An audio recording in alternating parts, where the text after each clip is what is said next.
नमस्कार दर्शकों, मैं फिर उपस्थित हूँ आप सभी दर्शकों के सामने। कैसे हो आप? उम्मीद है बहुत खुश होंगे।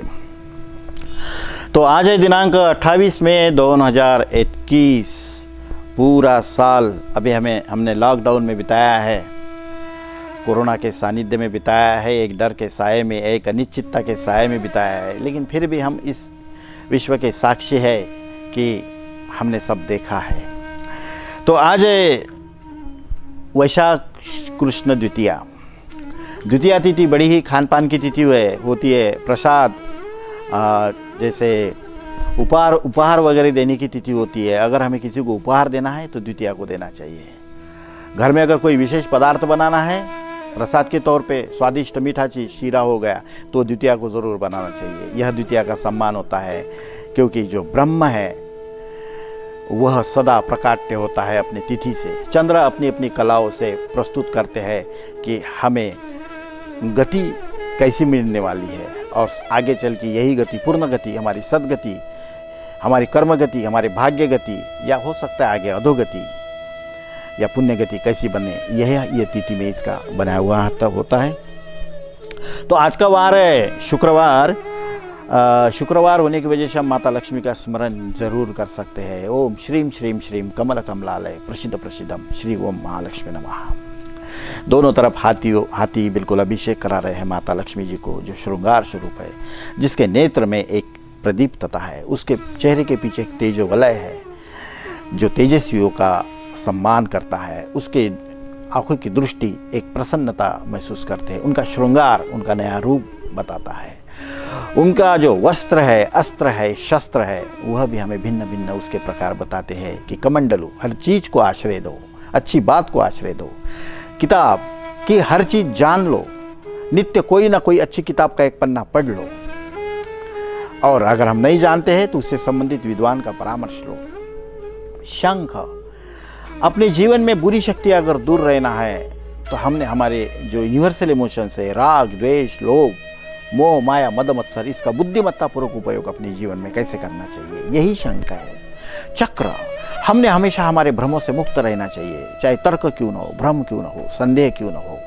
हमने इसे 24 घंटे के भीतर जो बिल्कुल समाप्त करना चाहिए, निराकरण कर लेना चाहिए। बिल्कुल ऐसे लोग हमारे संपर्क में रखना चाहिए कि जो हमें विशेष विषयों का मार्गदर्शन कर सके, या गूगल मास्टर, गूगल गुरु है ना।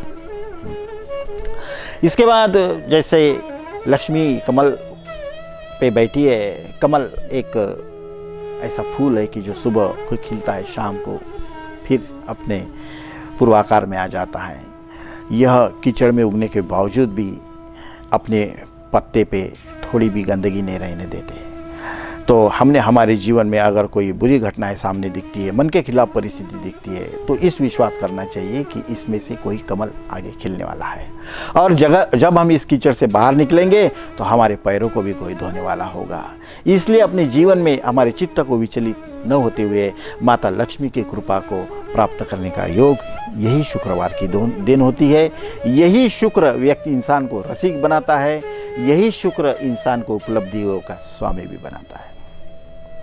तो आज है मूल नक्षत्र, ऊर्ध्वमूलम मदशाखम अश्वत्थम प्रावुरव्ययम।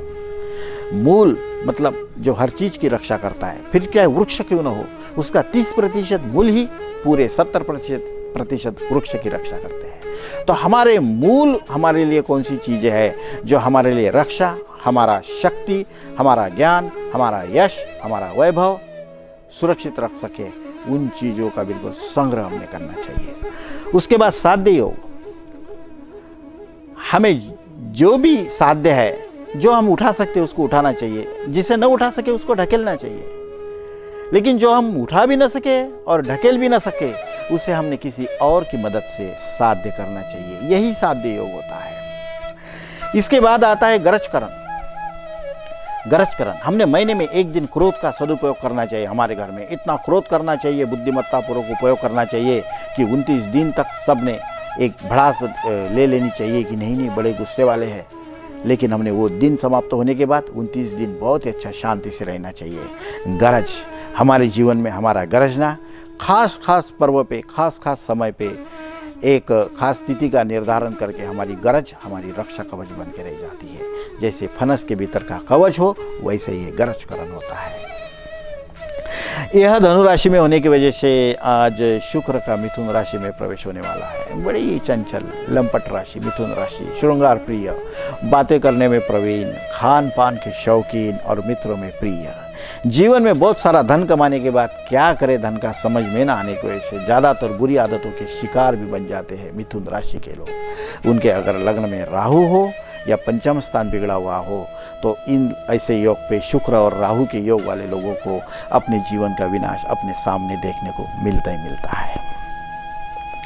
और शुक्र राहु जिनके कुंडली में युति या प्रतियुति होती है, वो नीच नक्षत्र में होती है, अच्छे चरणों में नहीं होती है, तो व्यक्ति की संतान या उसकी सौभाग्यवती भी उसके विनाश के कारण बनती है। इसका सूक्ष्म अवलोकन करने के बाद ही इसका भविष्य कथन किया जाता है। तो आज के प्रमुख दर्शक है श्री राज जी नंदनवार, धर्मपेट, नागपुर से, और दूसरे है श्री तेजराव महादेवराव गोउत्रे, मुक्काम पोस्ट वडधामना, तालुका हिंगना, जिला नागपुर। उनकी जन्मतिथि है 17 मई 1974। बड़ी ही आदरणीय उम्र, मनभावन, व्यस्त व्यक्ति, अपने परिवार से निस्सीम प्रेम, एकाग्रता, समर्पण और जो भी मिला उसे स्वीकारना, सबके उपदेशों को पालना, सबके आदेशों को मानना, और किसी ने विनंती की तो बिल्कुल झुक के उसको प्रणाम करना। इस तरह के हमारे तेजराव जी है और राज जी है। दोनों को हमारा नमस्कार, अभिनंदन, आपका स्वागत भी। तो इन दोनों ने एक बड़ा ही प्रश्न पूछा है कि पंडित जी अभी तो हम बहुत बड़े हो गए, परिपूर्ण उम्र के हो गए, हमारी कन्याएं भी बड़ी होने वाली है, हमारे आस पड़ोस की रिश्तेदारों की, और कोरोना का समय चल रहा है, अभी हमारे खुद ध्यान में नहीं आ रहा है कि कन्या की शादी करते वक्त किस बात का भी ख्याल रखना चाहिए। क्योंकि ज़्यादातर बच्चे इंजीनियर होके पढ़े हुए हैं, ज़्यादातर बच्चे अभी परीक्षाएं कैंसिल हो चुकी है, अध्ययन के सभी कार्य बंद हो चुके हैं। ऐसे में बच्चों के सामने प्रश्न पड़ा हुआ है कि आगे हमने क्या करना चाहिए, सपने रोक के रखे हुए हैं। और जो नए युवक युवतियाँ हुए हैं तो उनके हमने विवाह की व्यवस्था करना है, तो किस बात का ख्याल रखना चाहिए। बड़ा ही सुंदर प्रश्न है, बड़ा ही उत्तम प्रश्न है। तो इसमें हमारी अभी अपेक्षाएँ जो है, सबसे पहले होती है अपेक्षाएं, दूसरा होता है उसके पत्रिका में उसका एक भाग्य। जन्म इस धरती पर जो व्यक्ति लेता है वो निरोगी या रोगी बन के जीता है। वो या तो दीर्घायु होता है या अल्पायु होता है। उसके जीवन में अपराध का भय होता है या अपघात का भय होता है। लेकिन हर इंसान के जीवन में 12 साल का अच्छा समय आता ही आता है, चाहे वो भिक्षुक हो या राजा क्यों ना। फिर वो उसके जीवन काल में वो समय शुरू में आता है या बीच में आता है या आखिर में आता है। तो यह उसके जन्म पत्रिका हम निरीक्षण करके ही जान सकते हैं कि उसका यह समय कब आएगा। वही सर्वोत्तम समय होता है, उसी में उसके भाग्योदय के योग भी होते हैं। लेकिन कन्याओं के शादी के बारे में अगर विशेष बातों का ख्याल रखा जाए तो सबसे पहले यह बात बहुत महत्वपूर्ण है कि जिनके घर में कन्याएं होती है उनके घर में रक्षा करने वाली देवताएं भी होती है, और वो सही वक्त पे हमें सूचना देती रहती है, स्वयं सूचना देती रहती है, कुछ शकुन या दृष्टांत देती रहती है। जैसे ही कन्या हमारी युति हो जाती है, किसी की नज़रों में बस जाती है और हमें भी लगता है कि शादी करना है, तो स्वाभाविक आकर्षण बन जाता है। और ऐसे वक्त पे लोग हमें पूछते हैं, सम्मान देते हैं, मान देते हैं। तो ऐसे वक्त में हमने सक्रिय और जागरूक होकर हमने घर बैठे इस विचारों का स्वागत करना चाहिए। उनके जन्म पत्रिकाओं का सूक्ष्म निरीक्षण करना चाहिए। उसमें से किसी नसीबवान व्यक्ति को हमने हमारी कन्या का दान करना चाहिए। तो नसीबवान व्यक्ति हम किसे कहेंगे? सबसे पहले जो व्यक्ति अपने धन के ऊपर की सोच रखता हो, उपलब्धियां रखता हो, ऐसे व्यक्ति को अपनी कन्या देना शुभ होता है। अगर हम दरिद्र रेखा के ऊपर है तो हमने दरिद्र रेखा के नीचे रहने वाले लोगों को हमारी कन्या कभी नहीं देना चाहिए। हमने हमारे अनुरूप, स्वास्थ्य अनुरूप, जिनके घर में अनुवंशिक अपघातों की परंपरा है, ऐसे घर में नहीं देना चाहिए। जिनके घर में एक हेरिडिटरी बीमारियां चलती है, ऐसे को नहीं देना चाहिए। जिन्होंने अपने धन का जीवन में उपयोग नहीं किया, ऐसे घर में कन्याएं नहीं देना चाहिए। ऐसे घर के लड़कों को भी कन्या नहीं देना चाहिए। तो हमने हमारे कन्याओं को देते वक्त सबसे पहला हमने ख्याल रखना चाहिए कि उपजीविका जो है, उपजीविका उसके पास हो, खुद उसके पेट में उसने खुद के कमाई का अन्न हो, उसके लिए निवास के लिए कम से कम अगर वो दोनों रह रहे तो 600 फीट का तो भी कम से कम उसका मकान हो। एक के लिए 300 फीट की जगह लगती है, तो दो व्यक्ति रहे तो 600 फीट की उसके लिए जगह हो, उसकी उतनी जगह उसके घर में उसके रहने के लिए हो। क्योंकि संसार करने के लिए क्वालिफिकेशन तो ज़रूरी है, लेकिन ये भी चीज़ें ज़रूरी है। तीसरी बात यह है कि उसमें कोई कला गुण होना चाहिए। जीवन में जब परिस्थिति प्रतिकूल हो जाती है तो इंसान का सद्गुण या दुर्गुण उसको सहायक नहीं बनता, तो उसको उसका कला गुण ही तारक बनता है और वह उसे बड़ा विश्वास देकर रहता है और वह विश्वास पूरे परिवार पर भी छा जाता है। अनुकरण करके सारा परिवार कलागुनी या उद्योगी बन जाता है, तो सहज लाभ होता है। इसके बाद और ख्याल रखा जाए तो जन्मपत्री में कोई श्राप, दोष या पीड़ा नहीं होना चाहिए। नहीं तो ऐसे लोगों को समझ में नहीं आता कि ज्ञान होने के बाद क्या करना चाहिए, वह सब अति करते रहते। धन आने के बाद उस धन का सदुपयोग क्या करना चाहिए, नहीं तो वो बुरी आदतों के शिकार बन जाते हैं। अगर हमें जीवन में प्रतिष्ठा मिले तो हमने क्या करना चाहिए, या बीच में शत्रुता बन के कुछ कर लेते हैं। संयम का प्रभाव हो, चंद्र उसका बहुत अच्छा हो। कभी भी अपनी कन्याओं को उसके सास ससुर या अपने बालक के माता पिता को देख के नहीं देना चाहिए। उन्होंने खुद उस लड़के को देख के रहना चाहिए कि वह आत्मनिर्भर है या नहीं। अगर जन्मपत्री में कन्याओं के सप्तम स्थान में शनि हो तो बड़ी ही सतर्कता रखना जरूरी है।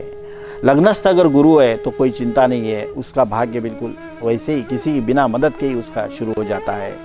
लेकिन गुरु अगर पत्रिका में सुरक्षित नहीं है तो इंसान बहुत भटकता रहता है, खुद उसके लिए सही निर्णय नहीं ले पाता और या जब लेता है तो गलत निर्णय ले लेता है। कुंडली में अगर बुध बिगड़ा हुआ है तो ऐसे बच्चों पर माता पिता का कोई प्रभाव नहीं रहता है, वो अपने मन से ही सब कुछ कर लेते हैं। तो ऐसी भिन्न भिन्न एक अवस्थाएं होते हैं कुंडली की, उसका सूक्ष्म निरीक्षण करके इसको बताया जा सकता है। आप अगर आपके जीवन में एक श्रेष्ठ निर्णय को लेना चाहते हैं, अपने निर्णयों में श्रेष्ठता निर्माण करना चाहते हैं, तो अपने आप पर भरोसा जितना जरूरी है उतना ही भरोसा हर विषय पर भी रखना बहुत जरूरी है। तो गोत्रे जी, तेजराव जी, आपकी जन्म पत्रिका इतनी सुंदर है कि आपने मई महीने में जन्म लिया है। आपको जन्मदिन की बधाई। अभी आपका जन्मदिन हुआ है 17 मई को। आपको ईश्वर दे दीर्घायु, निरोगता और आपके कर्तव्य के प्रति तत्परता। व्यस्त जीवन के धनी हैं आप, आपके परिवार में मानिए आप, आपके पूरे परिवार को हमारा नमस्कार। आपके शुभ मित्र, रिश्तेदार और शुभचिंतकों को भी हमारा प्रणाम। आपने इस कार्यक्रम में हिस्सा लिया, हमें कुछ बताने का मौका दिया, इसलिए आपका बहुत बहुत धन्यवाद। आगे भी आपको अगर जीवन में कोई प्रश्न आ जाए तो पहले हमें याद कीजिएगा, हम भी आपके शुभचिंतक हैं, इस बात को कभी न भूलिएगा। आपके जीवन के निर्णय कभी नहीं चुकेंगे। ईश्वर की पूर्ण कृपा का अनुभव आपको होगा, क्योंकि जो भी ज्ञान हमारे पास है, इतने सालों का जो भी अनुभव हमारे पास है, सब आप लोगों के लिए है। आप हर इंसान के पास अपना अपना ज्ञान होता है। हर इंसान अपने अपने विचार धन के क्षेत्र में अपने कक्षा में रहता है, अपनी विश्वस्त धारणा के कक्षा में जीवन व्यतीत करता है। लेकिन विद्वानों का सम्मान, उच्च ध्येय से प्रेरित बालकों को वातावरण का निर्माण और हिमालयन तपस्वियों का ध्यान, इन तीन चीज़ों को श्रेष्ठ मानने वालों को गलत निर्णय लेने की प्रेरणाएं कभी नहीं होती। और जो बांटते खुशियाँ, जो बांटते मिठास, जो दौड़ते सहयोग की ओर और जो करते हैं अपने कमी पर प्रार्थनाएं, धन्यवाद देते हैं अपने जीवन के प्रति यज्ञ करके, दिन को सम्मान देते हैं सुबह सुबह ध्यान करके, ऐसे लोगों के साथ ईश्वर शक्ति साथ साथ चलती है। उसके सारे कर्म वह अपने हाथ लेकर चलती है। तो दर्शकों, अध्यात्म बड़ा गहन है, समझने की बात है। हम जिस परिसर में, जिस वातावरण में जन्म लिए हैं, वहाँ की जीव जंतु, पशु पक्षी, वनस्पति सभी सक्रिय होते हैं हमारा जीवन देखने के लिए। वो लायातीत होते हैं। जैसे शादी होती है ना, तो बच्चों को और बूढ़े माँ को बड़ा खुशी होती है कि शादी है ना। इसी तरह से अदृश्य आत्माएं भी हम पर बहुत ध्यान रखे हुए होते हैं। उनके सम्मान प्रत्यर्थ ध्यान करना, सामूहिक परिवार में प्रार्थना करना, परिवार में शांति का निर्माण भी करते हैं और परिवार के निर्णय भी चूकने नहीं देते। तो दर्शकों, आपका फिर स्वागत, आपको बहुत बहुत शुभकामनाएं और आशीर्वाद।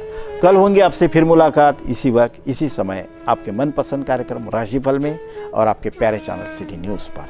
नागपुर के दर्शक बहुत इसका लाभ उठा रहे हैं, उनका भी अभिनंदन, धन्यवाद। हरि ओम तत्सत।